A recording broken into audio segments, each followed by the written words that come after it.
السلام علیکم قدرمنو پښتنو زم ساس قربا اس کرم سواتی کتونکو دی وخت موجود یم د سوات په سیمه د چارباغ په تحصیل کې او یو خواته میناسته ایډیشنل اسسټنټ کمشنر چارباغ او بل خواته میناسته ام پی ای پی کې پور جناب عزیز الله ګران خان کتونکو سرنګ تاسو ته پته ده چې د کرونا وایرس د وبا د وجې نه چې کوم د پولیو مهمو هغه بند شوی او اوس باقاعده طور انتظامیه چې دی د هغې دوباره افتتاح وکړه او په هغې کې ام پی ای پی کې پور عزیز الله ګران خان هم راوغوښتو او ماشومانو ته چې دی نو هغه د پولیو خطرې وشوې زما په خوا کې ایډیشنل اسسټنټ کمشنر موجود دی د هغو سره خبرې کوو د دې حوالې سره چې څه ویل غواړي. السلام علیکم. وعلیکم السلام. سر دا راته ووایي چې نن تاسو دلته کې د پولیو دوباره افتتاح وکړه په دې موقع څه ویل غواړي؟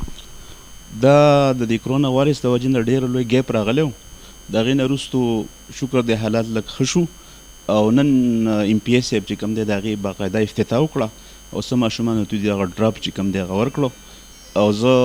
خپل د چارباغ خلکو ته دا وایم چې د پولیو ټیم سره بھرپور تعاون کوئ. دا د دې ماشومانو صحت دپاره ډېر زیات لازمي ډېر زیات ضروري دي. بین الاقوامي ایشو ده په دې کې د لوکل ایډمنسټریشن سره او ډاکټرانو سره ډېر زیات د تعاون ضرورت دی. الله دې وکړي چې زموږ دا پولیو مهم هر وخت چې کوم دی هغه خوشګوار په دې علاقه کې تیر شي څه داسې خبرې پکې را نه شي موږ چې دا نیګیټیو اسپیکټ پکې را نه شي. او د ام پی ایس صاحب هم شکریه ادا کړو دوی خپل اوقات فارغ کړه او دلته راغلو او د دوی په لاس باندې د ډېر ګیپ نه وروسته بیا دوباره د پولیو افتتاح شو. ډېره مننه. کتونکو دې خوا زما سره په خوا کې ام پی ای پی کې پور جناب عزیز الله ګران خان موجود دی د هغو سره هم خبرې کوو راځئ چې څه ویل غواړي. السلام علیکم. وعلیکم السلام. جی ام پی ای صاحب دلته رالی د پولیو چې دی نو هغه د ایډمنسټریشن په وینا باندې دوباره افتتاح وشوه په دې موقع باندې به څه ویل غواړئ او خلکو ته به څه پیغام ورکوئ؟ اعوذ بالله من الشیطان الرجیم بسم الله الرحمن الرحیم. د ټول نه مخکې ستاسو شکریه ادا کوم بیا د یاسي صاحب د تحصیل چارباغ د انتظامي شکریه ادا کوم چې یاره دې ماله بېګا راته ټلیفون وکړو او سهار ورته حاضر شوم په تفصیل سره خو تا هم خبرې وکړې اوله او بیا یاسي صاحب خبرې وکړلې کومې چې ما کول غوښتل خو هغه تا هم وکړه او یاسي صاحب وکړې ما څه پکې پاتې نه شو خو چونکې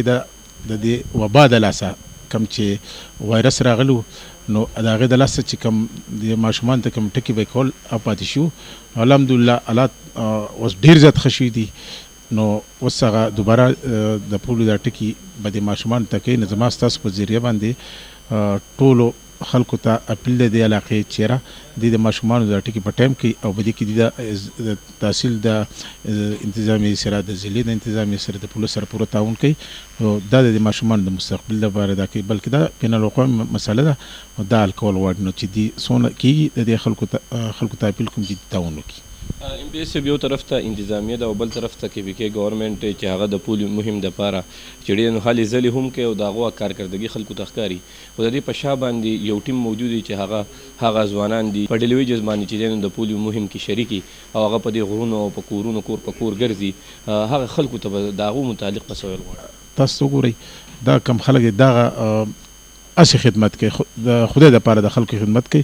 زه ولاداد ورکوم موږ ټول له پکار چې دي څونه خدمت چې کوي د هغې ستاینه وکړي او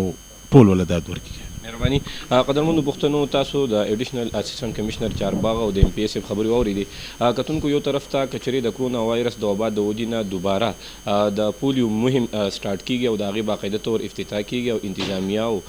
کوم سیاسي وګړي چې دي هغو ماشومانو ته په خپله د قطرونو چې دی هغه افتتاح کوي نو بل طرف ته د انتظامیې او د سیاسي وګړو د طرفه هغه خلکو له داد هم ورکولی کېږي کم خلک چې دی نو هغه د پولیو په مهم کې په غرونو کې ګرځي او کور په کور چې دی نو هغه ګرځي او ماشومانو ته خطرې کوي. موږ او تاسو له پکار دي چې دغې ټیم سره هم او د ضلعې انتظامیې سره او د سیاسي وګړو سره په دې مهم کې چې دی نو هغه شانه بشانه ورتېږو. د یو بل پروګرام پورې خپل کوربه اسکرم ساتلي اجازت راکوي. د الله په امان.